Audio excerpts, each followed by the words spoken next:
আনোয়ার হোসেন ওরফে আনোয়ার কমিশনার হিসেবে সুপরিচিত। আনোয়ার কমিশনার হিসেবে নরসিংদী জেলা কিংবা অন্য জেলার বেশিরভাগ লোক তাকে চিনে থাকে। তিনি নরসিংদী জেলা মাধবদী থানার ছোট গদারচর গ্রামে মোহাম্মদ আবু সাইদ ওরফে শহীদ মেম্বার গড় আলোকিত করে 1977 সালে জুন মাসের 10 তারিখে জন্মগ্রহণ করেন।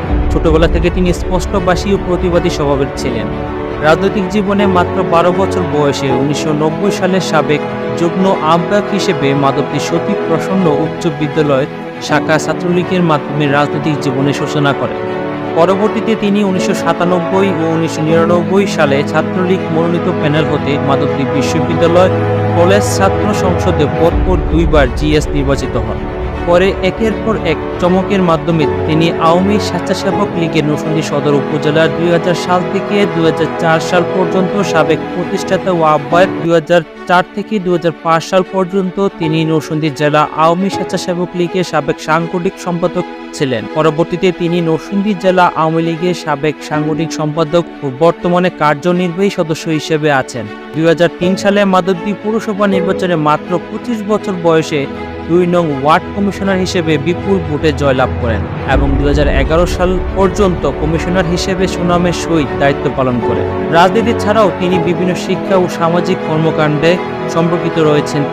তাদের মধ্যে উল্লেখযোগ্য হল মাধবদী শিশু কিশোর সংগঠন নক্ষত্র খেলাঘর আসরের বর্তমান সভাপতি হিসেবে আছেন। ধূমপান ও মাদক বিরোধী সংগঠন মাদক নিরোধ কর্মসূচি মানিকিয়ের বর্তমান প্রতিষ্ঠাতা ও সভাপতি হিসেবে আছেন।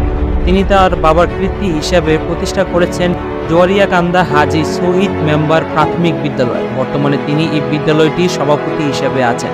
নরসিংদী জেলার মধ্যে অন্যতম সুনামধন্য প্রতিষ্ঠান মাধবদী এসপি সতী প্রসন্ন ইনস্টিটিউশন ও মাধবদী বিশ্ববিদ্যালয় কলেজের পরিচালনা পরিষদের সাবেক সদস্য ছিলেন। মাধবদী বাজার ব্যবসায়ী সমিতির তথ্য ও প্রযুক্তির বিষয়ক সম্পাদক হিসেবে আছেন। Narsingdi chamber of commerce and ইন্ডাস্ট্রির সাবেক পরিচালক হিসাবে ছিলেন। চরদিগলদী ইউনিয়ন উচ্চ বিদ্যালয়ের পরিচালনা পরিষদের বর্তমান সভাপতি হিসেবে আছেন। একজন নেতা হতে যেমন প্রচুর সৎ, সাহস, স্পষ্টভাষী ও প্রতিবাদী হওয়া যেমন প্রয়োজন, ঠিক তেমনি শিক্ষার দিক থেকেও যোগ্যতা সম্পন্ন হওয়া প্রয়োজন। কারণ শিক্ষিত নেতার নেতৃত্বে নতুন প্রজন্ম তৈরি হয়। তিনি পড়াশোনায় রাষ্ট্রবিজ্ঞান বিভাগে MA সম্পন্ন করেন।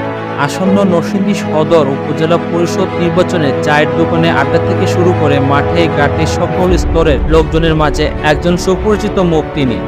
নরসিংদী সদর উপজেলার 14টি ইউনিয়ন, 2টি পৌরসভার আলোচনার একমাত্র কেন্দ্রবিন্দু তিনি।